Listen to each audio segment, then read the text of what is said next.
you're right. Most people couldn't maintain that if you paid them to do it.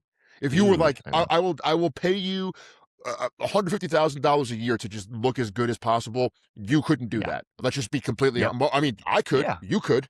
Okay. Yeah, I'd love it. Because it would be that's the dream job. But Yes. by the same token, like most people that would call steroids or whatever couldn't look like that if you fucking bought them the steroids and you paid them 6 figures a year to literally sit around, Yeah. do that, sleep and play Xbox. You'd still fuck it up.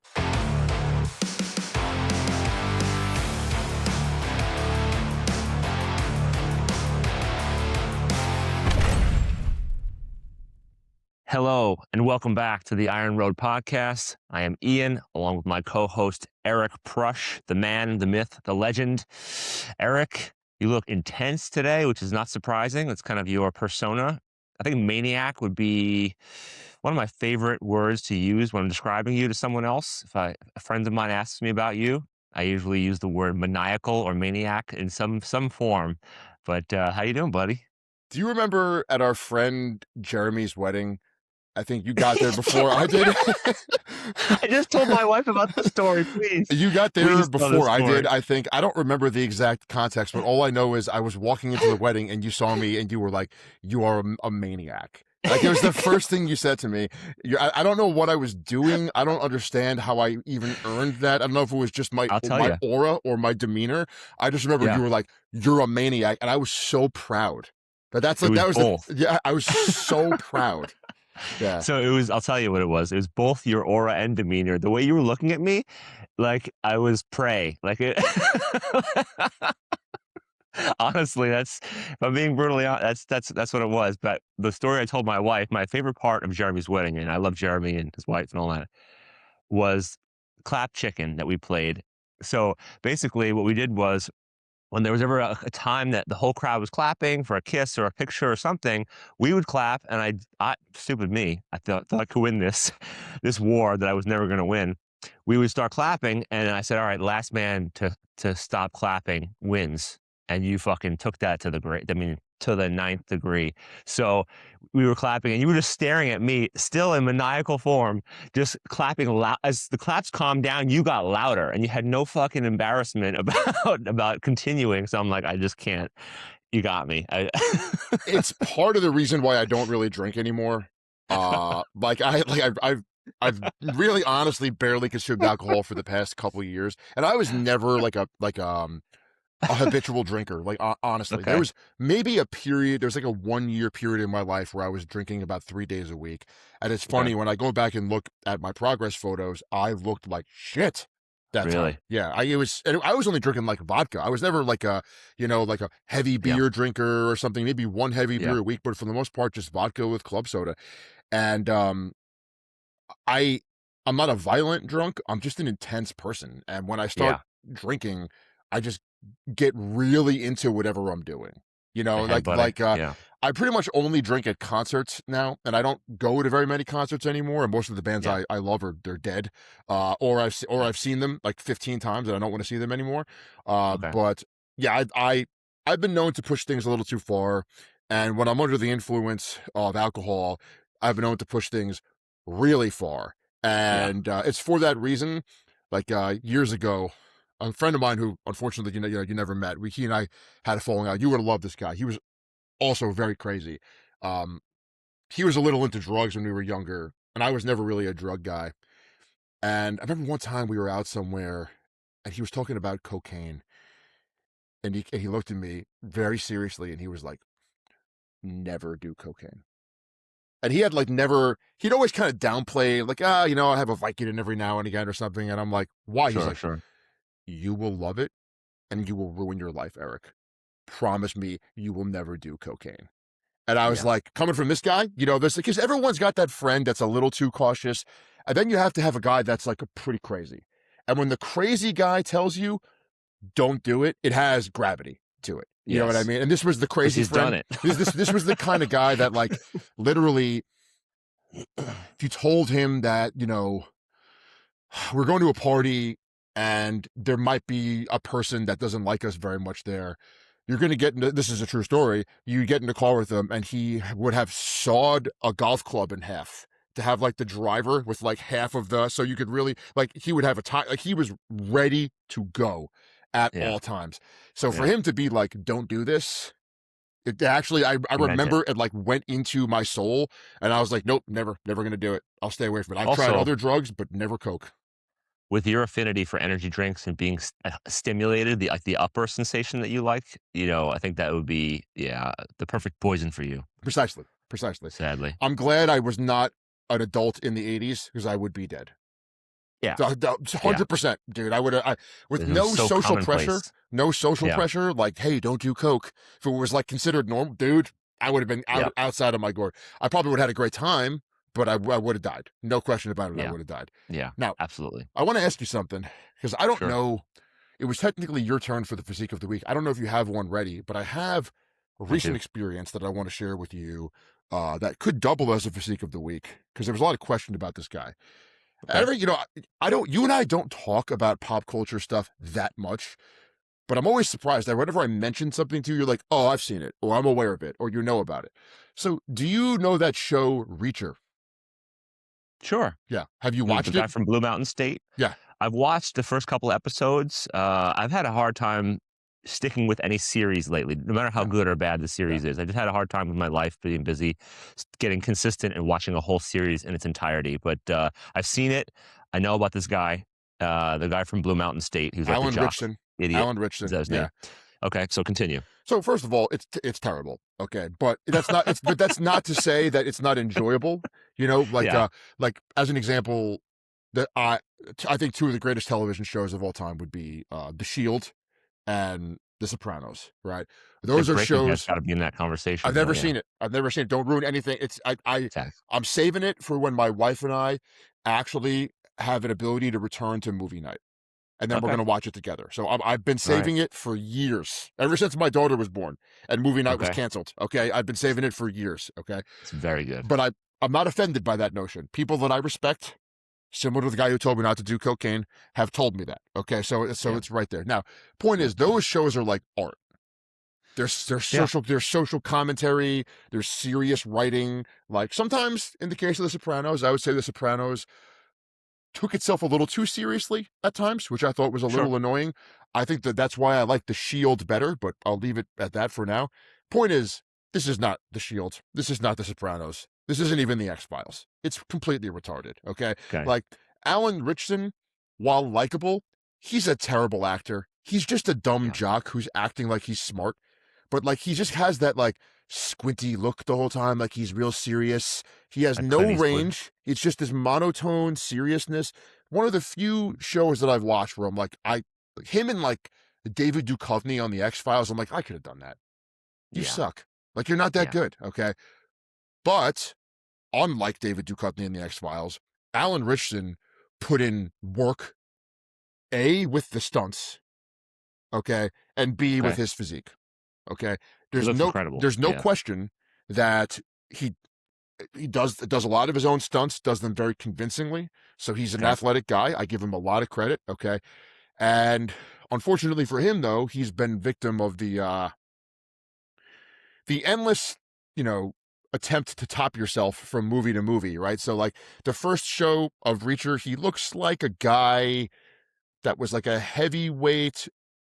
He looks like Kurt Angle, but taller. Okay. Physically. He looks like if someone said he was a heavyweight wrestler or something, or like a Okay. linebacker or something, you would have been, or a fullback, like you would have been like, okay.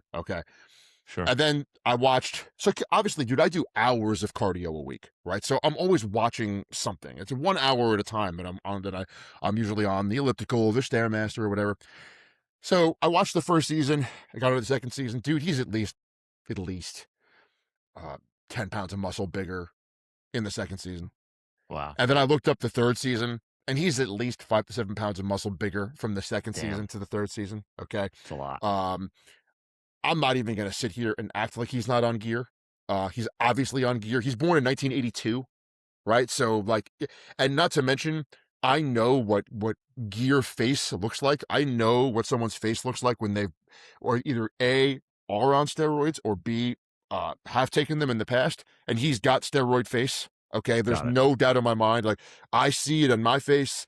I see other people. I just know. I look at your face. You're on gear. Okay. But I'll say this: has a good physique, still maintained a reasonable degree of athleticism, more than reasonable, great degree of athleticism, moves Sure. well. Um, and while he obviously put in more work on his upper body, which he should, that's the moneymaker, his legs are no slouch either from what I've seen. There was just an Okay. episode that I saw the other day where he's like swimming. And it wasn't like he had the Hugh Jackman legs that we were making fun of, Yeah, a yeah, couple weeks yeah. ago. Like he had legs, like, maybe he trains the legs like once a week and every other body part twice a week. I wouldn't be surprised. Okay. Okay. But I give him respect for it. Obviously, no way he's natural. He insisted that he was until he went on TRT. Okay. Uh That's the out these days. yeah, which is the new natural, right? Exactly. But is it possible if you gave him a high TRT dose that he could look the way he looks in that show with serious effort? Yes. Yes. Yeah, Okay. I mean, Yeah. because TRT, if it's under your doctor's supervision, they can kind of pump it up Oh on yeah. your request. Yeah. It's a very gray 100%. area. Like Yeah. TRT doesn't mean 100, a week. It could be up to. I've had people like medical professionals offer me as much as I want till I feel good. That's a very vague Yep. explanation, Yep. and that's all within like the legal acceptable norm. Yes. Yes. I looked up a little bit about his training and diet, and I know that they did say, and this is never surprising. Whenever you see an actor like Tobey Maguire training for Spider-Man, and you like look at his training program, it's like complete shit, but he also looked like shit.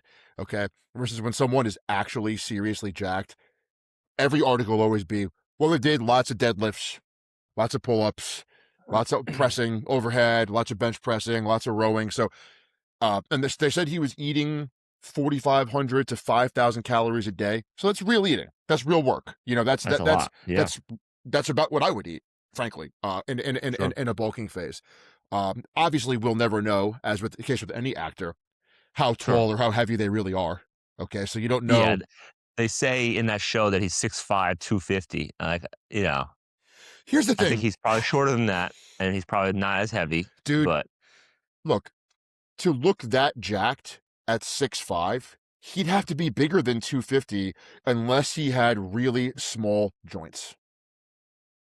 which I don't think he has small joints. Yeah. Precisely, Yeah. like Jesse Ventura in his like prime was like, at least in Predator, they said he was 6'4", 250. Okay, Okay. like he's a big guy, dude. Yeah. You know what I mean. Like Not that lean. at that point in time, especially, yeah, he had obviously tapered down the gear use when he was no longer with his shirt off as full time, in a Yeah, wrestling he's ring more and whatnot. husky than lean. Precisely, Yeah. precisely. But like, dude, I woke up this morning, weighed myself. I'm 230. Okay. Let's say I'm 6'1" and a half, 230. That from a muscle size perspective may very well be bigger than 6'4", 250. If you're stretching me out by 3 inches, Sure. to look that jacked, in my opinion, you'd have to be more than 250. Yeah. And so I wouldn't be surprised if he was 6'2", 240. Got it. Yeah. You know what I mean? It just look at Peyton Manning. Peyton Manning was listed at 6'5", 235. Not jacked, dude. At all. Yeah. Not at all. Okay, like and that. But by the way, that's not his job, right? We're Not a not. slight to him. Yeah, No. yeah, No. of course not. But like that's what an athletic 235 really looks like. Fair Okay, enough. so if you're Fair point. 6'5", you're gonna have to be quite a bit heavier to look that big. Which brings me to another point. I was investigating this because you had expressed some disbelief about the Ultimate Warrior's height and weight. I was Okay, very surprised when you told me okay. those numbers. So Yeah. I figured out. I do believe those numbers to be accurate. However, I do not believe they are accurate to his WWE career. Okay. Okay. So if you go What does that back mean? and look at when he first got into wrestling, okay, he was originally a tag team partner with Sting. Okay. And they had these totally different names. They were like fucking Master Blaster or something. I don't know. It was something like ridiculous. Master Like, yeah, Blast. seriously. They had some crazy, it was like Starship Coyote. I don't know. It was some crazy name that they had. I'm not making this up. It's in the vein of that. Dude, he was so much bigger. So much bigger. Uh, The Warrior. than Sting or just in general? Just in general, bigger. bigger than Got Sting it. and bigger in general. Wow. He wasn't Okay. quite as lean back then. He leaned out a little bit more to play Ultimate Warrior. But when I Okay. looked up what he used to look like, okay, then not only did I believe 6'3", 280, I also believed the lifting numbers because Understood. he had a thickness to him that would explain the impressive powerlifting numbers. Because yeah, listen, I've seen obviously many guys like these days on the internet be very lean, very jacked, but the leanness and the strength usually don't go hand in hand. Like if you know, Yes, um, certain strongman, I forget who the quote was, Canadian strongman, I forget his name, but he said that if you have abs visible, it just means you're not eating enough. Like basically, that doesn't represent a strong physique. Like you're not going to be your strongest if your abs are showing. That's basically what he precisely. was alluding Very to. rare. Very rare. So Yeah. real quick, the Yes. team was the Blade Runners. Okay. Okay. All right. And let me see. It's tough. You'd have to look at video for it, which I genuinely don't feel like uploading right now. But I think you can get a sense of it by looking. We should get into that though, like reviewing clips on the show live. I think it would be great, but here's a sense of like his size back then. Okay. I'm gonna pull this up for you because I do feel like it makes some sense, and I wanted to kind of give the audience an understanding of like that we're not totally full of shit here. You know, I don't want you thinking that I'm just buying the Kool-Aid here about like the Ultimate Warrior and like the WWE props. So if we see this top right hand corner, Ian, that's him. Okay, with the black crew cut, Holy shit! that's huge. That's like That is Kazmaier esque. that is enormous. Yeah. Okay. So that, and if we scroll down, okay, right here, the picture underneath, that's the night he won the title from Hulk Hogan. Okay. Now, granted, Okay. this is not a one to one comparison. The shot is different. We don't see the full body, Sure. whatever. He is noticeably slimmed down by the time he wins the Yes. championship. Yes. Noticeably slimmed down. This top picture here, I believe 280 here, dude. I believe it. Because he's officially 6'3". Yes, yes. Yeah. I That believe that makes 280. sense. Easy, dude. That Easy. makes sense. If we and Yeah. I do think that you were likely correct in terms of like his WWE years probably 250. Because you know what, dude? Not for nothing, leaner when you have your shirt off is just better. It looks better. Like I've been a lot of weights and body types in my life. I've lost 30 pounds, I lost 60 pounds, gained 50. Yeah, I've done so many transitions because of my interest in this journey. But if you're big and you look great in a shirt and you take your shirt off at the beach and you're not tan and you're kind of husky, you look like shit. Yeah. You just look like shit. Mhm. Like I've always liked being bigger, thicker, and stronger. But then when I take my shirt off, I don't feel like the fitness professional. You know what I'm saying? Like the walking the walk of being lean because Exactly. people think you should be shredded all the time, which Yeah. is not realistic. But for the most part, when he's going to be have a long term career as a WWE star, you got to be lean. And his whole thing is obviously coming out looking greasy, looking tan, Yeah, looking dude. shredded.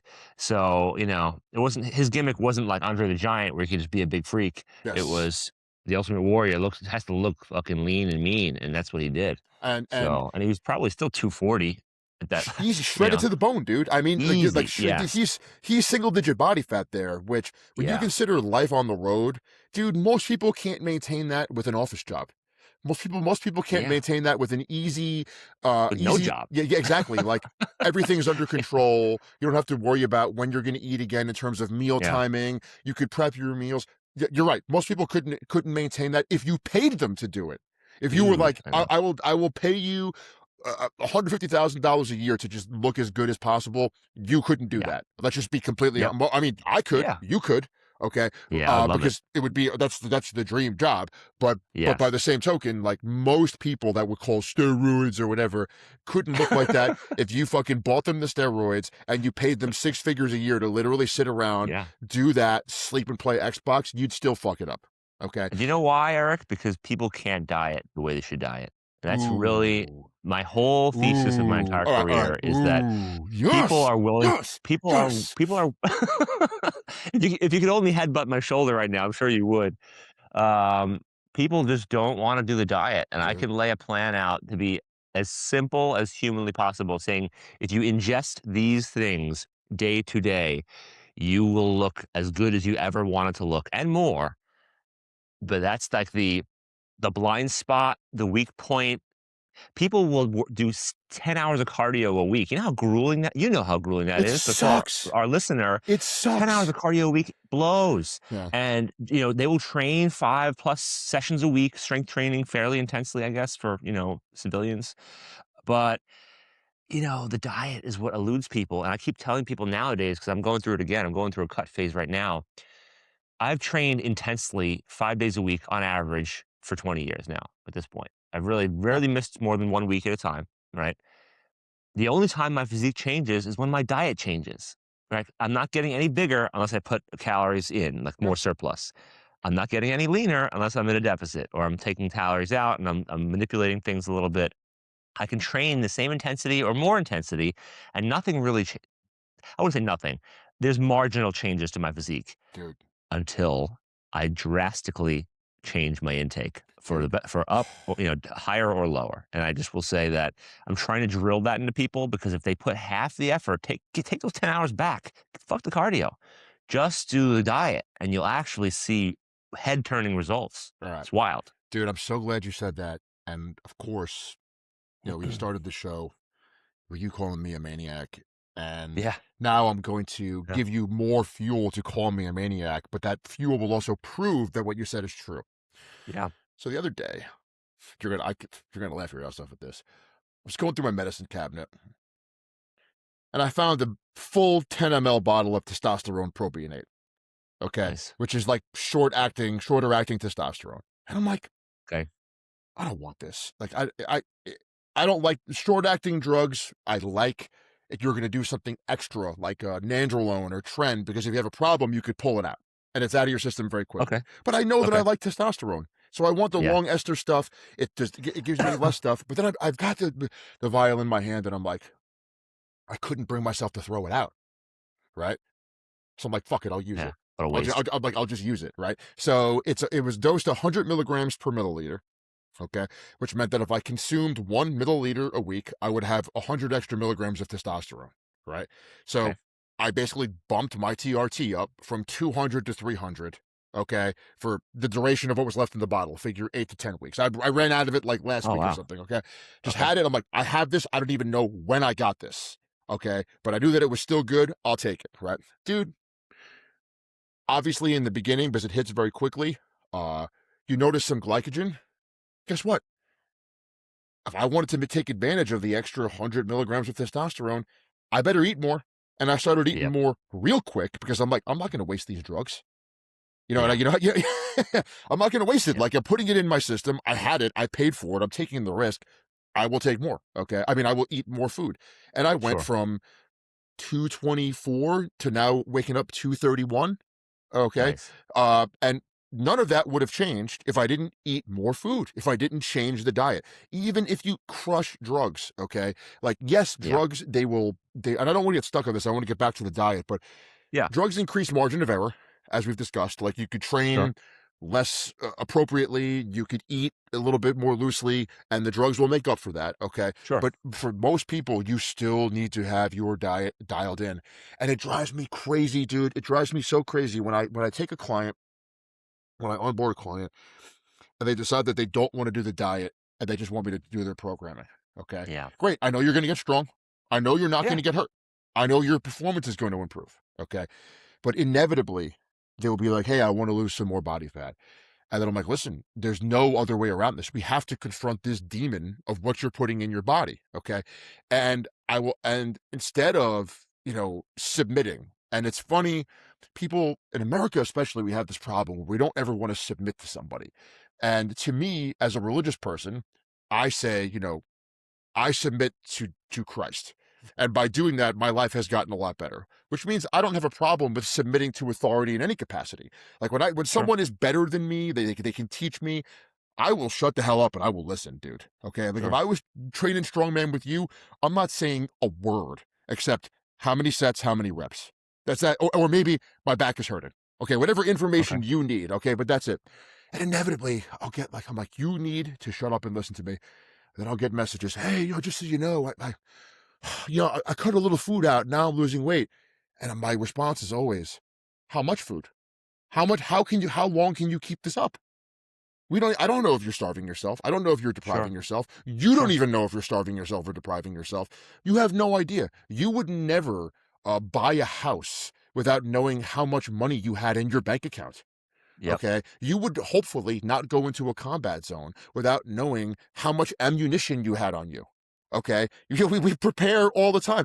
You bring a gallon of water to the gym before you do a grueling leg workout. Okay. You prepare for things. You have to know what is in your inventory to succeed Yeah. at virtually anything. And yet we refuse to do it with food. Why? Dude, it's Why is just, it so? It's a mental block. Like literally, it could be the simplest things, and all you have to do is like get these few ingredients and do it. And I'll even dumb it down further, and you don't have to meal prep. Figure out a way around that where you don't have to even cook. And people just don't value it. So I'm really shifting my coaching approach now to just saying exercise is great and all, but you need, if your weight loss is your goal. yeah, My father-in-law, for example, I may have said this in the show before, lost 45 pounds in about 3, 4 months. awesome. Zero training, zero training. So like that, people think they can outwork their fat loss. They can just work, work, work, in the gym, running, walking, all these things, be more active and turn the tables that way. You can't. You just can't. If you eat like shit, you're not going to be able to outwork that, hands down. So he was eating poorly, Italian, we eat a lot of pasta, pizza. He loves those things. He basically went down from his 2 massive meals a day and then, snacks at night to 1 protein shake and 1 meal. Lost 45 pounds in 4 Dude. months or so. And For eh everyone has this blurry image in their head of how they used to be. So it's like, well, when I was younger, I was leaner and I worked a physical job or I worked out all day. First of all, you're not younger anymore, so shut up. Okay. But even then, okay, Yeah. even if you were, okay, you don't remember what you did. Do you write your workouts True. down? Do you know what you trained 5, 10 years ago? Do you Yeah. have any idea what you were at? No, you Nope. just remember I had more free time. I exercised more. I looked better. Sorry. That's just not Also, how this dude, works. do you know how many construction workers I know who work 8 to 12 hours a day with physical labor and are still fat? Like, you can still outwork 8 hours a day of swinging a hammer Yeah. or being in, like, pulling chains or breaking up concrete. That's physical work. That's Yes. calories burned, Yeah. plus you're sweating, plus you're in the sun. Yeah. Like, that's energy out, and they're still fat because in the morning, they go to the food truck or whatever, and they crush. My brother-in-law worked construction forever. He said he would put Cinnabons and he would dunk them in ramen noodles. Like he would basically, that was his like morning stack. Well, I don't know why he would mix those two things, but he would take Cinnabon, all the glaze and glory, and he would dunk it in a bowl of ramen and just crush all of that before he went to work. So Uh-huh. zero protein, all fat and carbs. And then he would eat another time once at night and it would still gain weight over time. Like Yeah. that's the power of food and how quickly you can undo Yeah, 8 dude. hours of breaking concrete. And Ian, I'm 39. You're 37. Yeah, Oh, soon to be 38. okay. So Yeah. we've both been out of high school for 20 years now, right? And I have been to a couple different high school reunions. And it's not to say that everyone I saw there looked terrible, but just the concept of this. If you think to yourself, I looked my best when I was 18 or 19. Okay. Okay. Now you're 40 and maybe you're disgusting. Okay. You gained 2 pounds a year. That's creeping Yep, death right there. Okay. and Two, it's 2 pounds a under the year radar. over 20 years is 40 years of 40 pounds of bad weight and in some cases on a frame that can't handle 40 extra pounds. That chick Correct. you went to school with that's 5'3", she gained 40 pounds. She's like, your joints are blown out. It's over. Yeah, Yeah. We're not talking about a yeah, guy who's 6'8", who is a string bean. We're sure, talking, sure. and so it's not just you got fat in 1 year. It's the creeping death of gaining 1 to 3 pounds a year every year for 20 years. Well, this is what it Yeah, looks like. Okay. And yeah, because it's the same thing, you know, like the frog in the pot, I guess, or the frog in the boiling water, in the sense of like there's no slow death is scarier because your body doesn't have an alarm system for it, right? If I try to set you on fire, okay, you're gonna be, oh, it's hot, and you're gonna try to kill me for setting you on fire, okay? There's nothing that we could do that causes you to gain 45 pounds in a day Yep. of fat. Okay, Well, we could yeah, put some pretty serious weight on you water wise. Okay, with sure. steroids and diet manipulation and so on. But adipose tissue, 45 pounds, not going to happen in a short period of time. Very Yeah, challenging. Okay, yeah, um, and so you don't know have the alarm system of like, oh, my clothes don't fit, because it might take a couple years. Got some jeans, loose fitting jeans, stretch material. Okay, might take a couple years before you got to buy new clothes. It's not like you have to. I just bought new clothes and within 6 months nothing fits because I'm so fat. That's not how this works. Okay, yeah. it's the Unless you're slow, aggressively getting fat. insidious Yeah, creeping death of slow, poor quality weight gain over time. And what happens with that, Ian, is you don't even know that you feel like shit, right? Because it happens so slowly that because you're only comparing yourself to how you felt last year, okay, or yesterday. exactly, it just creeps and creeps and creeps and creeps. I use myself as an example. I knew empirically that I felt like shit when I was on fertility medication, okay? But even I, after two bouts of going of 2 year-long bouts of using those drugs with the testosterone that was in the double digits, okay, I still was stunned every time at how much better I felt 2 days after I first injected testosterone into my system. Still, I knew Yep, I felt like shit. I knew that it was a problem. I knew my workouts sucked. My body composition was bad. My joints were yep. hurting. And we're talking testosterone enanthate has a half life of, I believe, 8 days. Okay. Okay. And if you microdose it, it's not even like after 2 days, you're at peak blood values. Your peak blood values won't come for 4 to 6 weeks when Yeah, you're cycling. yeah, So I was so low that within 3 days, like everything was better, with the exception of body composition, which needed time to change. So, like, and that's me. I understand this. I understand how this works. The average person pays no attention to their body whatsoever. All they care about is that it's good enough for them to get to their car, to get to work, to get to the couch, to maybe bang their wife or whatever. Assume that's even on the agenda for them, and that's it.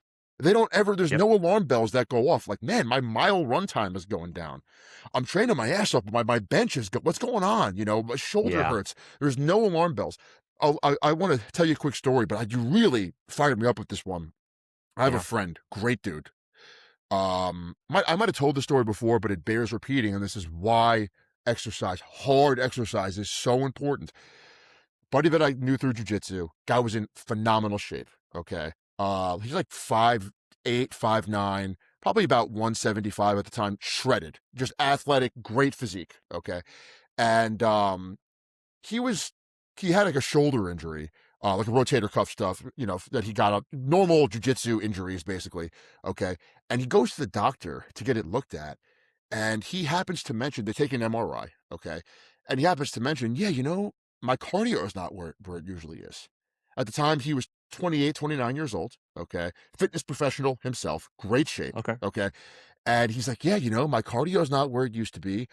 You know, I'm training the same. You know, my body composition is great. My weight's coming down a little bit. My cardio should be better. Guess what? He had cancer. The MRI Oh actually my god. showed, I think it was I could be wrong about this, people, that he had lymphoma. Wow. Okay. So getting checked for the shoulder saved his life. Okay. Jesus. But being aware that his body could not perform on a high level anymore saved his life. How long until you notice that you can't bang your wife or that you're out of breath going up a flight of stairs? Well, guess what? If you're always out of breath doing those things, if you always feel like shit bringing the groceries from the car, then that cancer could be fucking stage 2 or 3 before Well you even said. notice it, and you are dead. Or at the very least, you have a Yeah, major uphill climb. And as an aside here to my buddy's story, guess what being in great shape ensured? It ensured that he could withstand more aggressive chemotherapy, that he didn't yeah. have to. Some people have to get in shape to get chemo. Could you He's imagine more being more resilient. fucked? Could you imagine being Yeah, more fucked than you have cancer and you should get in shape for the medication? Dude, it's impossible. it's impossible. And this is why when I look at like a Lance Armstrong, I sometimes look at it. I believe in miracles. I am a Catholic man. But is it really a miracle that a tough Tour de France cyclist survived cancer in the sense that his body was able and ready to go through insane punishment, okay, to be able to cure himself. Like, of course, those things are tied together, okay? And of course, he's Yes, going to notice. Listen, still a miracle, still amazing, but like, unhealthy people don't survive those circumstances ever. it's true. Yeah, It's true. it's very, very rare, dude. I would say it's interesting because Lance Armstrong was already so thin that usually you don't have much weight to lose, and with chemotherapy, very harsh drugs, you lose a lot of weight. So I would say maybe he did put some weight on before treatment because if he's already like 100 and I don't even know 50 pounds, where are you going to go from there? It's going to be very very slim.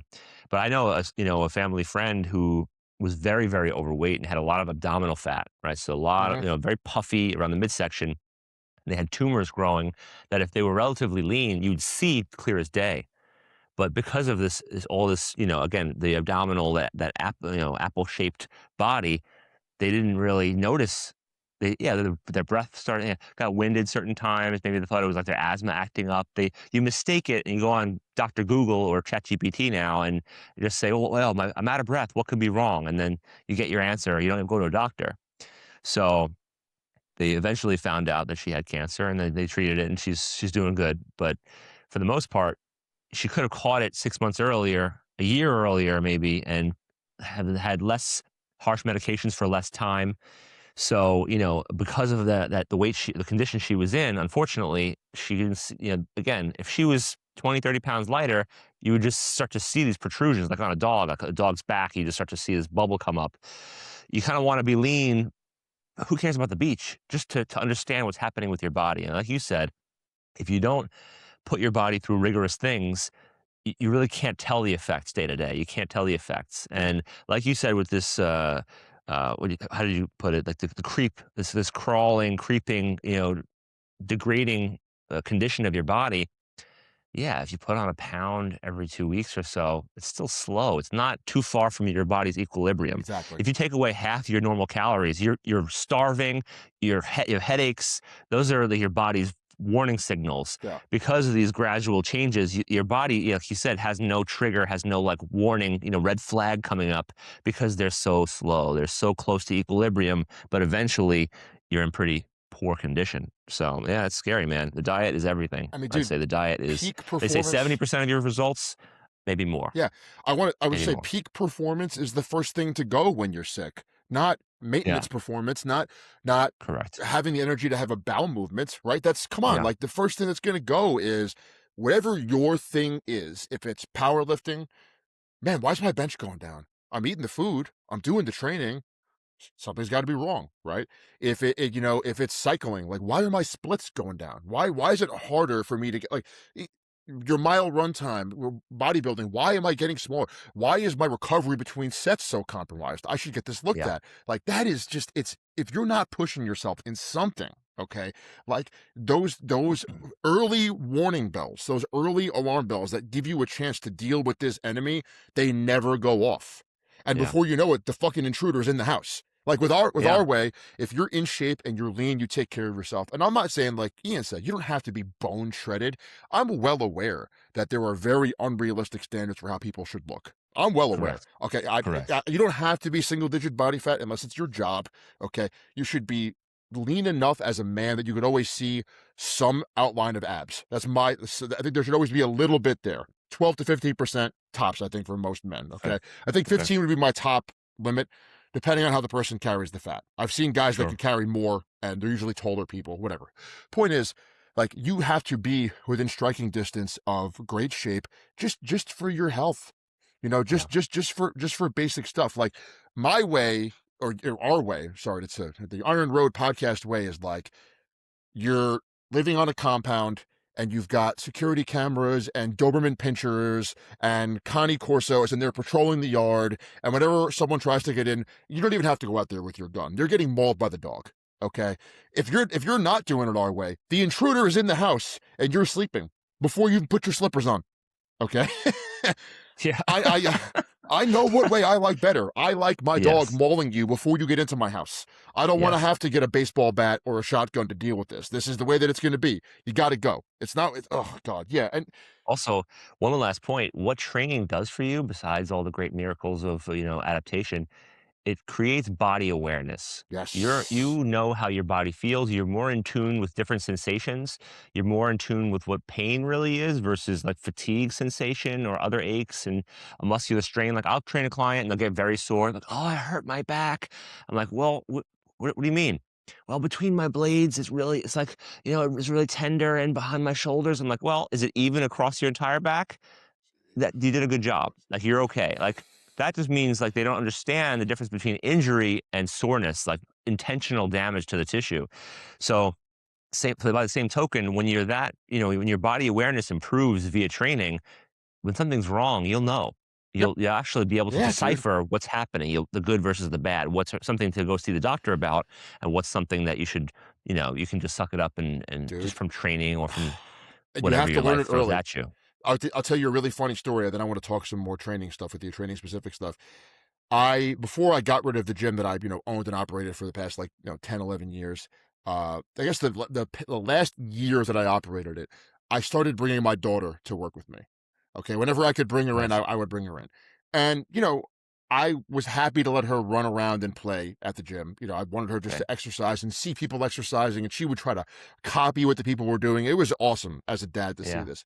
But one of Yeah. the things that she loved to do was take the plyometric boxes that went, like, we had a 6-inch, a 12-inch, an 18-inch, a 20-inch, and a 24-inch box. And she would have me stack them up in order. And she would just run up and down them and jump off them and everything, right? So the first time I took her for like a long shift, she must have been there for 4.5 hours with me, right? She's going crazy, running, jumping, full of energy. And the next day, she wakes up and she is complaining, "Oh, Mommy, my legs hurt. My legs hurt." And of course, my wife goes into alarmist mode.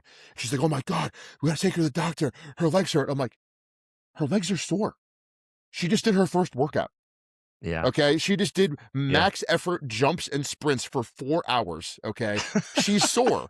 Like, that's all that She happened. Yeah, overtrains. yeah. She's just sore. And like you Yeah. could see like the panicked woman response begin to diminish. And like, Well, your wife trains, so she yes, knows. yes, exactly. So Once it I just explained to didn't her, occur to her at yeah, first. once Yeah. I explained to her, and my daughter had never felt that before.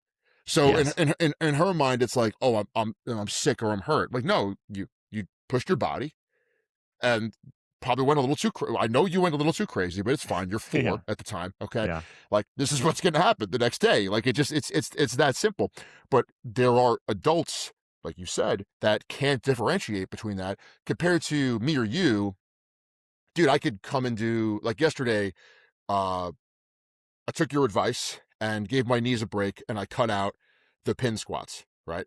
So we went in and we pre-exhausted our hamstrings with lying leg Nice. curls, and then we went straight to the belt squat machine, right? And like, once I did one set, I was like, in my head, I was like, okay, usually I do 5 plates. So if the machine, we'll say if the machine weighs 45 pounds, who knows if it does. Sure. Sure. My PR was like 5:35 for 6 on the belt squat. And I was like, today I probably got about 6 plates in me for reps. Nice. And guess what? I knew that after 2 sets. But my body, I know how the warm up sets should feel. I noticed that, weirdly, it was like the weight felt, and it's funny to hear yourself say this, Ian, because you always think of the weight on your back. My nervous system was so fresh from not maxing out on a squat variation before then that the weight Yeah. felt light around my waist, popping up out of the machine. And I was like, Yeah. oh, okay. Like, today it's going to be pure muscle fatigue, not CNS fatigue. That's going to be my limiting Yeah. factor with this. And so we went up. We did like 585 for 2 sets of 6 or 8, something like that. Nice. But I knew that that was going to happen the second, because I'm aware. I know right away, like, this is how I feel. This will likely be the outcome today. Okay. Yeah. And that's just years. Like, there are times, if you're overhead pressing, I'm sure, like, after a plate on the bar, maybe even warming up with the bar, wow, my overhead position feels strong today. I don't feel gummed up. Oh I yeah. feel very Oh yeah. efficient. Like, I've got this today. Like, when I used to deadlift really heavy all the time, I always knew, on how 315 moved. Was it going to be good? Or was it going to be a stinker? I can tell you Yeah. right, 315, like I waited that time that I could Yeah. have done for 40. Okay. But like Yeah. how well it moved for a set of 1 to 3, I'm like, all right, we got it today, or this is probably not going to be a good day. Right. Yeah. You don't Yeah. develop that unless you put the work in. You just It's don't. true. You have to It's develop true. that awareness. And I just wish I would just slam this point home with our audience. Like, I know if you listen to this, you love to train. Okay. But there is no such thing as a person who's like, oh, I eat good enough, who's also happy with their diet, with their physique, unless they have great genetics. Like, you need to know what you're putting in your system.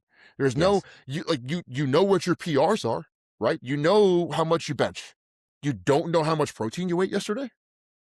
Well, Yeah. but people sometimes, dude, on the base level, like the civilian level, as I call it, they don't really know what protein sources are. So like, the Oh my baseline God. education, like I was like, all right, well, tell me about your protein intake. Guy's like, well, I have apples and almonds. I'm like, what? Like, I- school has failed you. Like, public school That's great. systems have failed. That's abysmal. That's Yeah. really a sad, sad thing that you can't even identify. It's 3 macronutrients. It's not like the periodic table of elements, which I failed miserably. Like, the periodic table is complicated. I couldn't handle that. I flunked out in high school.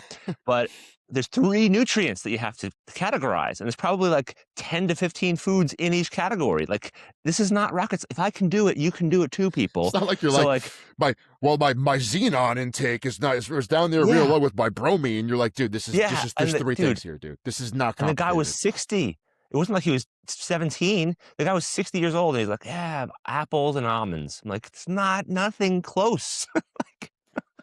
So the point is, like, education is really important, Yeah. people. So follow us if you haven't followed us already on our Listen, individual platforms, because Jesus dude, I Christ. trained a girl, a vegan powerlifter. I trained 2 Okay. vegan powerlifters, and this was when I knew veganism was total bullshit for performance. It was like, because at my old job, we had a powerlifting team, and they all pretty much followed the same program, right? Okay. So there wasn't like a lot of variation from like the people who ate the cleanest, you could tell they always got the best results. Okay. Yeah. And I had 2 vegans, and one of them at least knew what protein was, but he was just an idiot for a host of other reasons. Sure. One of them was this girl, and I remember asking her, I was like, how much protein you taking today? She was like, well, every meal I just have melted cheddar cheese on top of broccoli. That was all she That. ate. Hot damn. She was always sore. She Yeah. had no progress whatsoever compared to the other girls that she was training with, getting Yeah. buried. Because every group of girls has that, there's always that girl that figures it out first, right? Like, just, Buried. dude, because come on, when you get like female, like guys, it's a little more common. Oh, we eat protein or something, right? But when you Yeah. train like a crew of women, there's always that one girl who figures it out first, and they just start grilling chicken. Okay. And they start Yeah. annihilating their training partners. And Yep. the girls either keep up or they're gone, right? There's Oh, no in between. And it's literally like a cheat code for them. It's you have to know what you're putting in your body, man. There's no excuse. Now, I won't lie to you. There are times when I loosen up on my diet and I'm not necessarily tracking, but I'm still eating 5 to 6 times a day, and I still do technically weigh the food. Like, I still weigh sure. out the beef or the chicken and the rice. I I might have like always wait. I might have another snack that I don't track, or I might not measure the olive oil I pour on top of the food. I might just eyeball it. But like, those are not periods where I'm expecting aggressive change. That's Correct. after a bulk or a cut where I'm just trying to maintain whatever I built before we begin to move shit around again. Yeah. Aggressive change requires aggressive monitoring and aggressive action, dude. There's no way around it. And like you said, for some reason, people would rather do 10 hours of cardio and 10 hours of lifting as opposed to less than half of each and just eat clean food. Yeah. Yeah. It's unbelievable. It is really crazy. I mean, it's just shocking. It's shocking that people kind of aren't aware. First of all, they don't want to do any of the work, because the dieting work, in my opinion, is easier. It's So easy. easier than It's so easy. training. The It's training is so it's easy. painful. It's inconvenient. gotta pay for memberships or trainer or something. It's just there's so much that can go get in your way with the training, whereas you have to eat anyway. You're gonna be eating. So why not just adjust those things? Like Yeah. your analogy of the knobs. Yeah. Like turn the knobs a little bit for some time, for a Dude. few weeks, Dude. just to feel better. And then back me up on this one. For those of you, our listeners, who are not enhanced and like myself, who, for the most part are natural, want to stay natural, when you are leaner, your natural testosterone production increases. Yeah. The fatter you are, you think you're getting stronger, but even when I was at my fattest and heaviest, I was kind of strong, but I was pound for pound a lot less strong than I was 15 or so pounds of body fat less than that. So my testosterone, being leaner feeds the machine in a lot of ways. Your Course. energy levels are higher, you less tissue to carry around, less weight to carry around for your bones, but also the testosterone, especially for the males, is going to be higher. So you're going to feel more peppy, more snappy in the gym. I mean, the strength will probably decline because body weight moves more weight. Of That's just part course. of the strength Yeah, of game. course. But that's the But game you're playing. You have to be yes, somewhere in the middle. And if you're a strength athlete, you're making a weight class. So it's not necessarily true. about like how much weight can I move maximally as a human being. It's about how much can I move within the weight class that I'm trying to win Yes. at. Right. And And that's then, another yeah. reason to stay lean. Like it's at the end of the day, even if you're on gear, Ian, the steroid side effects are always worse if you're fat. Okay. The level of estrogen aromatization is crazy high. Okay. Yeah. When someone is fat, you will see them have crazy estrogen side effects from the same amount of testosterone that a lean guy will take and have nothing but positives from, right? Okay. You're 100% correct. There's no reason to carry around extra body fat unless you are in an industry or like, unless you're an offensive lineman who gets paid to be 300 pounds. And guess Yeah. what? You better lose Yeah. it when it's over. You better lose it because that Absolutely. shit's going to kill you. Okay. So you Yeah. better lose that weight. And by and large, by the way, they all do. Okay. But Yeah. dude, it's so true. Now, I wanted to ask you a question about this, see if you felt the same way. So yesterday we did like a bodybuilding-ish leg workout. My partner he worked up to a heavy set of 6, and then he would do a back off set of 20. I've been experimenting with what I told you last week, which I was like, okay, it seems like if I don't drop the weight by like 40% on the second set, I'm always getting the 6 to 8. So I Yeah. could either leave the same weight on and get 6 to 8, or take a significant amount off and still get 6 to 8. So I'm like, I might as well, in my mind, I'm getting more stimulation from using the heavier weight. Of course, still controlling for good technique or anything. So we did our leg curls, we did our belt squats, and we moved on to the V squat machine there. Unfortunately, the gym does not have a lot of leg training equipment, which is I'm already Okay. thinking about another place to train because I want to have more access to stuff. The leg Yeah. press, of course, is always taken by posers, right? So like the belt squat and the V squat, because they just look scary, there's never Okay. anyone on them, right?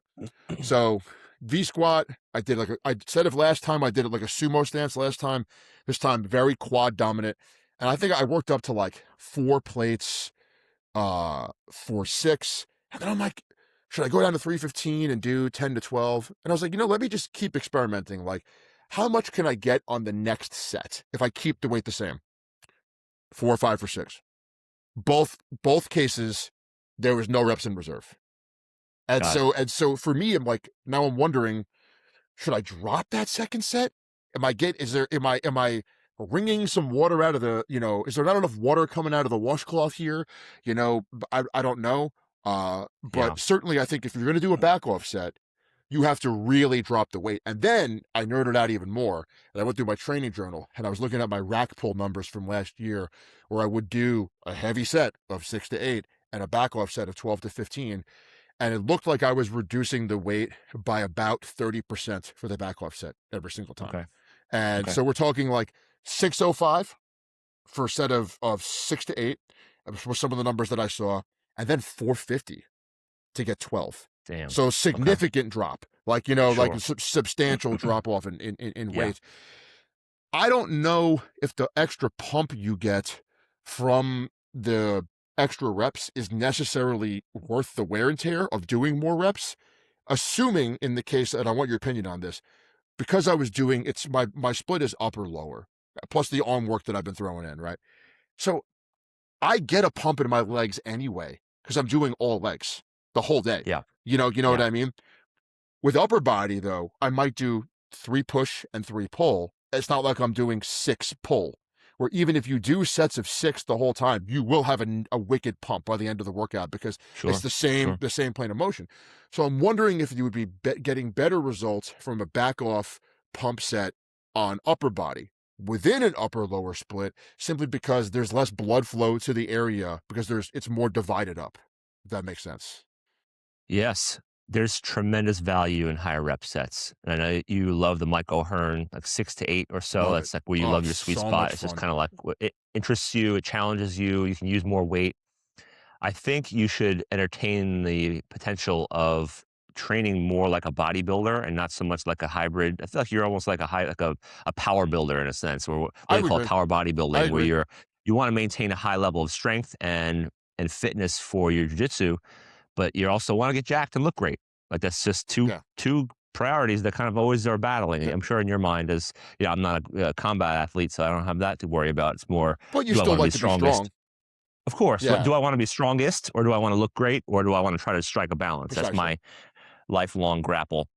So, I would say if you back off the weight enough, the wear and tear is not gonna be so significant as you think, even if you're doing 18 to 20 reps of Mhm. something. I don't think that the joint motions going from 6 reps to 20 reps, that's not wear and tear like running a marathon where For you're sure.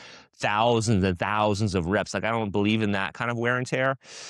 I do think you can also benefit from the tempo work. Like, so, when I see your training on, Instagram, which I love, by the way, really inspires me, you're pretty explosive, and that's cool, For but, sure. like, your eccentrics probably could be slower, you could probably drive more, like, flexing mechanical tension into each rep, like, on those back off sets. Not saying your strength work, your I 6 to agree. 8 stuff, on the last set, make it agonizing, like, take off 30 40% of the weight and try to get, anywhere from 15 to 30 reps, but go way slower, pause in both pause in the deepest stretch position.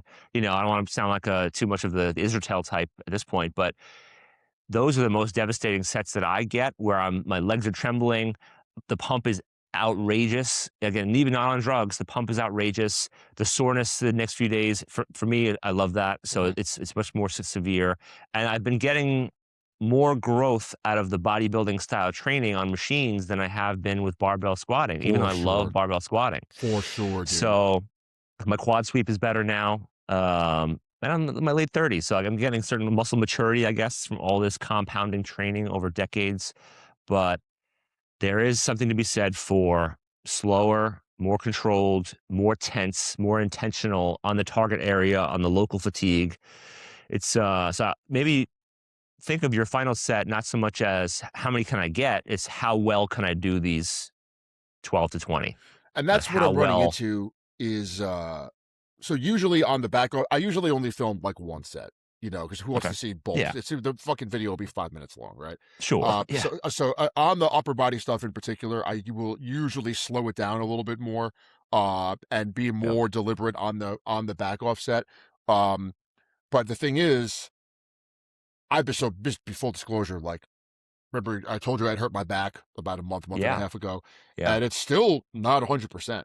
And so, like, I'm trying to avoid being too sore for jujitsu. Ah, And so that's got it. part of the reason Yes. why I've been sticking with I don't disagree. Listen, I like Constraint. soreness for sure. Like, especially like there's so much value in you go into train chest or whatever it is. We'll say chest as an example, and the next day your chest is sore. Yeah. Like, because let's be honest, if you train chest and just your triceps and front delts are sore, you didn't train your fucking chest. Okay, you either picked the wrong exercises Yeah. or you did the wrong tempo, the wrong grip, whatever it would be, right? And I do miss that, but I'm trying to minimize the movement restriction that comes with the soreness for now. Okay. Yeah. And when I start to feel better, I think that'll be something I start to chase a little bit more. But Okay. I am definitely trying to keep the DOMs low, just so I can move a Understood. little bit better.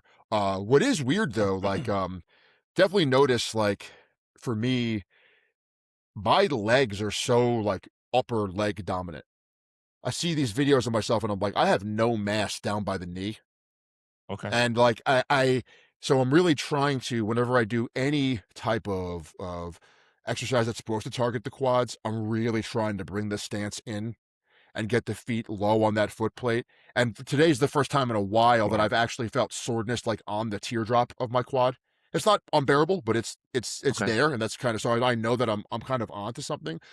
But Yeah. I am going to steal your idea. If I can't, I got to talk to my buddy about this. But I'm interested in joining a more hardcore gym that's about 10 minutes away from the place that we're at, Okay. because of the leg machines. They just Yeah. have so many good leg machines. But if I can't, I'm going to start using a lot of your modifications on like the belt squat, like Sure. squat shoes on plates, and just try to really get it to be Yeah. quad dominant as opposed to kind of sitting back into it and everything else. Because it is frustrating. I've only got really three compound movement machines that I could use at the gym: a belt squat, Yeah. a hack squat, and a V squat. There's a leg press, doesn't have a whole lot of plate storage on it. Okay. And someone's Mhm. always using it. Yeah. You Always. can't. Yeah, it's tough to have the history of training that we have and have a gym where there's only one ideal piece where it's always in Yes. use. It's always like somebody else is waiting in the wings to use that machine. Like you can't have a gym and have one bench press. It's just not like the modern gyms now have like 8 to 10. You Like have to. if you haven't, as a gym owner, if you haven't wised up to stocking the thing pieces that people actually use all the time, like there's a really cool thing I saw at a gym locally where they had like this infinity rig of the cable towers, like the two cable towers plus the lat pull down and row stations on either side, and they just infinity rigged them. So there's like probably 8 to 10 seated row stations. It's awesome. There's I guess 20. I guess in that case, if there's 10 seated row stations, there's 20 towers like where you can do tricep push downs and move the trolley up and down. Like you want stock your gym with stuff that hits and stuff that people want to use. Those are Like choke nobody points. cares about the obscure Those are machines, literally but choke points, dude. You know what I mean? Like yeah, that's like, it's exactly. very, and it's really frustrating. Yeah, like again, like a leg press. The old gym that I used to train at, we've trained there together. Synergy. It's a dump, Yep. but I will say they had two or three different types of every leg machine. Yep. Right. So if you wanted to leg press, Hardcore. you really never had to wait. Hack squat, those things were available. And they had a decent amount of hammer strength stuff that was unfortunately in disrepair, Yeah. but the machines themselves were good machines, the Yeah. different pull down machines and everything. I just think Fitness 19, it's clean, it's well maintained, it's got some really good stuff. But as a older, and I can't believe I'm saying this, athlete and or lifter, bodybuilder, or whatever, Old bastard. I'm certainly starting to see the benefits of wider selection of machines. Yes. It makes a huge difference, dude. Yeah. Yeah. So I'm gonna start posting some new content soon where I just joined this gym and very few people in my life can appreciate how excited I am about what I'm about to tell you. So I joined this gym. I was reluctant because it's a little expensive. It's called Raw Athletic Club. Okay. Chris Bumstead has some sort of partnership with the owner. They have a supplement line, which is growing in popularity now. And this gym, you can tell they created this gym not because they wanted to make money from membership, but because they wanted like a place to play. And they have so much money already from supplements that they Yeah. have all It's a this. passion So, project. dude, they have exactly. Yeah. So they have a obnoxious, gluttonous amount of variety of equipment. So there's one row, Eric, where they have I think 6 or 7 hack squats, and none of them are the same brand. It's Cybex, it's Atlantis, it's uh, every specialty piece that you see like pro bodybuilders use is Hmm. in this gym. So like for me to do extra volume, it's an absolute pleasure. It's just a genuine pleasure to do more work because hey, it's like, hey, I want to try that one. Hey, I want to try this one. So I'm in this very much of a honeymoon stage right now. But it's basically when I look online and I see these like my dream machines that I was like, oh, I wish I could use that. They're pretty much all there. They Oh, have so such awesome. a variety in for every category for back work, for arm work, for chest work and shoulder work. They have every angle. But again, most gyms will buy a line of equipment from Precore alone Yep. because they get a better deal. Yep. It's all Precore stuff. Like that gym has Precore or whatever it is, Cybex. This gym went out of its way. Some of these machines, this Atlantis hack squat is like $12,000. That one machine, and then they have 5 more hack squats just for the fun of it. Like so, I am so excited, Eric, to I'm be a so member of this jealous, gym, dude. Honestly, and I can't tell you. I'm gonna share my training with you. I'm gonna maybe bring some of my videos into this podcast to show you Please. the equipment can change a lot about you. Obviously, like you said in past shows, you want to be a minimalist in a certain way. You want to have the skills and the acumen to be able to train with anything you have access to, hotel gym, barbell only, whatever. But if you have access to the best and brightest tools in existence, odds are you're going to be more encouraged to train. It's also a sick vibe there. You're going to be, you're going to train harder. I'm sore in areas that I haven't been sore in a long time because that angle of machine is different than what I'm used to. It's just, I can't stress enough finding the right gym. And if you don't have the right gym in your area, you're not as lucky. I'm very blessed that this area Yeah. has that gym. So And your it's just, area of the country is better for this. Like, 'cause, in New York is so packed that most people are not going to be able to buy or rent a space that they could fill yeah, with that much quality equipment and sure, not lose their shirt on. Okay. sure, Where, in Florida and other areas, like, first of all, there's less traffic, right? So, like, people are going to be more apt, I think, to drive a significant distance to a great gym if they know that the commute won't be 45 minutes, depending on the time of day they yes, go, right? There's yeah, also just lower rent, okay, bigger spaces. It's just another reason for me to get the hell out of New York, quite frankly, because there's sure, very few places like this in New York, and a lot of it's just real estate issues. Like, they're just yeah, not go they don't have the space to buy five of every machine and all different types. But just so yep, our audience kind of understands this, like, two things. First of all, I've spoken a lot about wanting to deadlift heavy again, and I've by no means given up on that goal. But I will tell you this, man, for me to continue to grapple, I just feels like loading my spine heavy is yeah, just a thing of the past. yeah. I really pay a price for it. And now, could I still do it? Yes. Am I willing to do the endless amount of mobility and recovery work to do it? I'm not sure that I am, quite frankly. If you didn't have jujitsu in your life, I think Yes, you'd have I'd a be much better. better shot. Yes, I I think, I like you agree. said before, avoiding soreness and DOMS and all that, you have a constraint in a Yeah. certain way, a massive Yes. constraint, which is Exactly. you're Exactly. sharing your physical output between 2 or 3 major disciplines, Yeah. right? You have grappling, and then you have your strength and hypertrophy area. So Yes.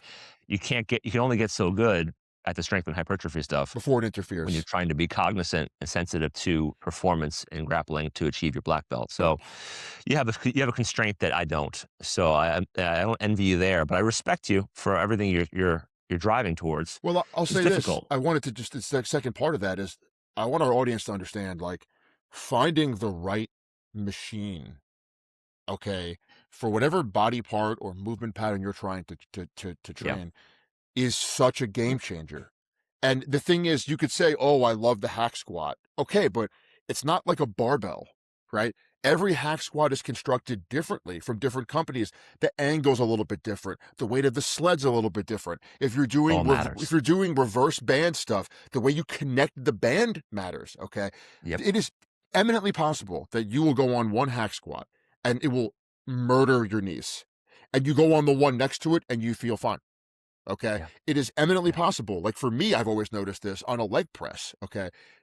Sometimes the angle of the leg press, it beats my back up. Okay. Yeah. And then another Yep. one doesn't at Me. all.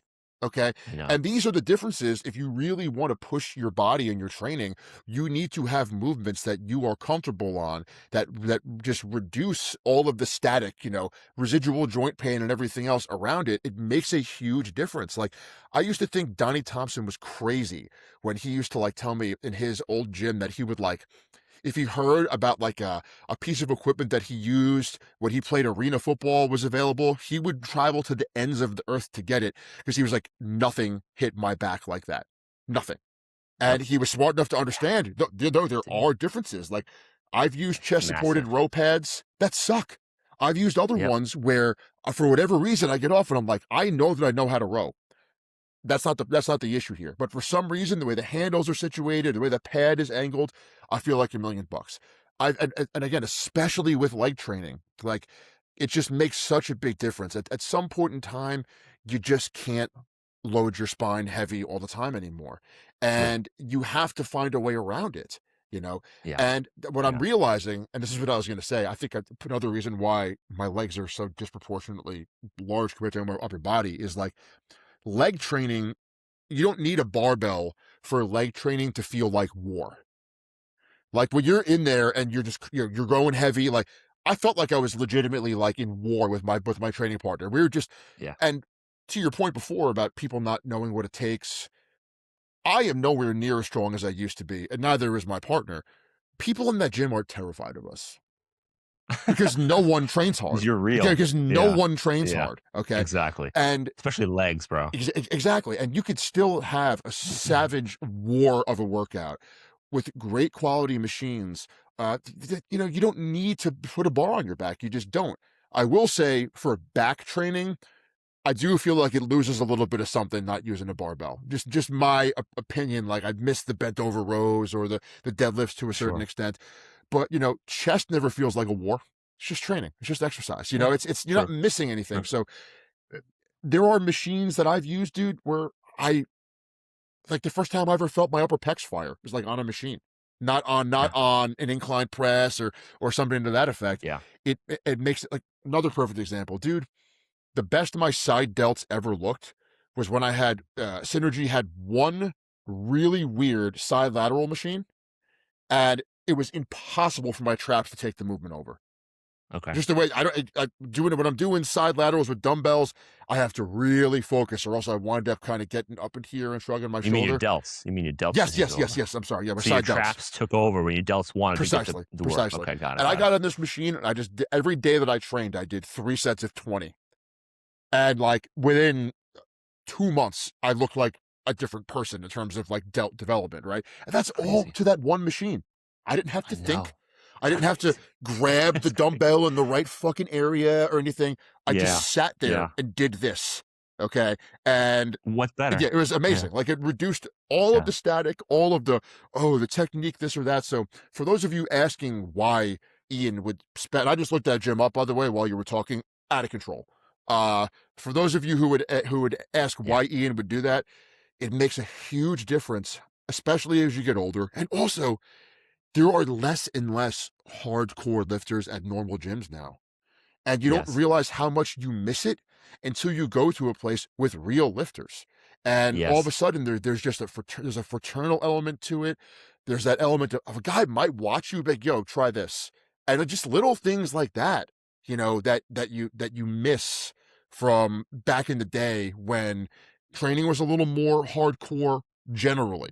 The general lifting population was a little more hardcore back in the day. Now, the top level is more hardcore, but the middle has Yes. become very wishy-washy and Well, it's not strong. saturated. Everyone's Yes, trying it, but there are very few high level people, and not very few, but like you said, there's a separation because of how many people are now doing it. Whereas precisely. people who trained back in the day, just to train in general was kind of hardcore. Yes, So that's a good point. And that was like a baseline. you were not. It was Yeah. not as was not as cool to. You Yeah. couldn't go on social media and make money from your bench press. You did it because there was something wrong with you. It was For the like, love of the game. yeah, exactly. Yeah. So, yeah, to our audience, it's just the machines make such a big difference. Having access to this equipment makes such a big fucking difference. And Yeah. Ian, I do agree with you. Like on one hand, I feel like I'm gonna meet you halfway here. Like one thing I do notice for arm work, nothing works better for like triceps for me than any type of close grip pressing variation. Like Okay. extensions don't do shit for me compared to the close grip Oh, pressing. yeah. Oh, But I have to warm the elbows up first before I do the close grip pressing, which oh, which, for which is where sure. the extensions come in. You know what I mean? There's an element to Yes. it. I still am on the high intensity kick in that the heavy compounds manipulated for maximum or minimal leverage to stress a certain muscle tend to work best for me. Sure. I wish you and I could get muscle biopsies and be like, because your approach to training is so different than mine in some respects. And Yeah. obviously, you've gotten results training that way. So it's not like you're an idiot. You're a very intelligent person. I'm not an idiot either. But I would love to know, like, if someone is into, the DC training type stuff like I am versus more volume for you, what is it, a personality thing, or is it like you respond better because of the type of muscle fibers you have on your body? You know what That's I a great mean? Like, question. that's I a have very no yeah, interesting I question, don't have right? an Because, idea. like, Yeah, it's part of its personality, like, to make this podcast come full circle. You said I am a maniac. So perhaps it makes sense that I would pick a rather maniacal form of training, with puts a lot of pressure on me, and I want to get all fucking weird and crazy. You're yeah. much more methodical than me. Like, your Well, personality is more, yeah, you can get there. Don't get me wrong, you are capable of getting sure, to the crazy, sure. but I think I live in the crazy a little bit more than you do. Agreed, You know what I mean? agreed. You are Yeah, much more methodical, and I think that's a personality thing. That's why you love the negatives and doing all that stuff. Like, you see Jay Cutler and you're like, I understand why he would train that way. Pumping. it's my spirit I animal. look at that and Yeah, I'm like, I can't do that. Give me Dorian and Ronnie. yeah. So That's what I want. yeah, no, I completely agree. And like you said before, we have different driving forces, different personalities. So it's like you said in past podcasts, you'll just kill yourself if you have to do high reps all the time. Like, you just don't want to do it. So like I think whatever you're motivated to do is going to be your best avenue. So for any of our listeners, you could probably get results from both of our methods, No from my question. methods or from Eric's methods. What do you like to do? What are your motive? What's going to excite you? And make the gym less of a chore and more of an exciting journey for you, and like kind of dive in and be a student of the game and embrace the process. Like, I want to go and burn and pump and do tons of work and get lost in it. And that's like my runner's high is Interesting. just Yeah. doing endless amounts of volume. That's kind of how I've always trained. So I love the powerlifting stuff, and it's a place for that. But and the 6 to 8's cool too. I pepper that in. So it's like I think a fair amount of variety to your training also helps. Like if you stay 6 to 8 for 10 straight years, you're gonna have to go some high rep sets at some point. I mean, or some lower rep sets, or just experiment with all the rep ranges, right? The Hmm. 1 to 3s, the 6 to 8s, the 10 to 30s. Like just play around and see what you like. I will say, But dude, what's interesting is, so there's not a lot of research that I'm willing to change my training worldview for. Because, as we both okay, know, studies, most of them are on untrained individuals with a very small sample size. Again, we just spent 45 minutes preaching about diet. of course, Diet is never controlled for in these studies. So no, if I you have, can't be. even if I have identical twins, and one of them decides he's going to eat clean and the other guy decides he's going to eat like shit, the guy with the suboptimal training program that eats clean is going to outdo the guy with the best training program that eats like shit. Okay. Yeah. Almost 100% of the time. But, Yep. there is one of my favorite kind of, he's not a huge name influencer. I'm not sure that he wants to be, but he's very intelligent, love his content. His name is Kurt Havens, and he was talking about the debate between, myofibrillar hypertrophy and sarcoplasmic hypertrophy. Okay, so obviously myofibrillar means the muscle fiber itself is actually growing, whereas sarcoplasmic means that the water, the sarcoplasm of the cell, is growing, but not so much the fiber itself. Okay, and there's always been this debate, which one is better. And the truth is, if it's bodybuilding, the one that works is better, period. Okay. What Uh, makes you look yeah, better. exactly. Yeah. If you're an athlete, probably myofibrillar, because those actually, the actual proteins themselves are what produce force, right? So that's where you probably get more strength, you know what I mean, from. Yeah. But what you're saying is, if you were crunched for time, okay, or you're like me and you just don't like training for a pump, there is evidence that suggests that if you train for the myofibrillar hypertrophy, again, in that 6 to 8 heavy rep range, you still will get a good amount of sarcoplasmic, because there will be a pump. But the Sure. inverse is not true.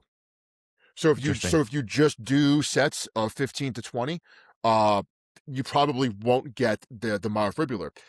Huh. And I looked this up too, because you brought this guy up. You brought up Nick Walker, who, by the way, is an alien.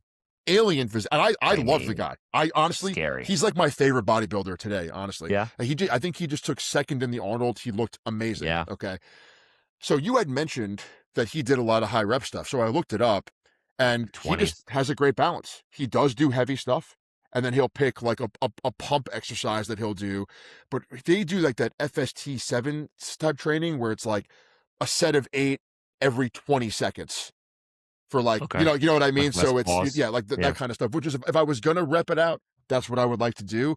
Point is, the only way you're going to be able to be that big is probably to do both, right? You're trying to maximize everything, right? Every And angle. there's a reason why a lot of bodybuilders look more round, where powerlifters tend to look harder but less round, Sure. is they're just not Sure. training that sarcoplasmic Not elements full. to it. Yeah. Yes, exactly. But Interesting. for me personally, like to try to get both just from that 6 to 8, that's more fun for me than doing the sets of 15 to 20. But there is definitely a sense of profound satisfaction that you get uh, from like doing a high rep set of legs and feeling like you're going to die. Yeah. Because the 6 to 8, Deep waters, right? okay, you got a strength PR, that's great. But part of me always misses the like, I feel like I just saw Jesus in the weight room. Like that level, Yeah. but like Yeah. I that's something you really need a training partner for. And It like is. if I was still training with you, I would do more high rep stuff because I know that we would turn it into a challenge. It would be Sure. strip sets and stuff like that.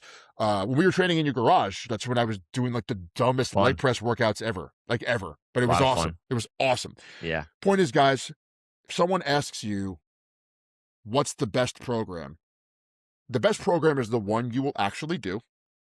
Okay, consistently for the longest period of 100%. time. Okay.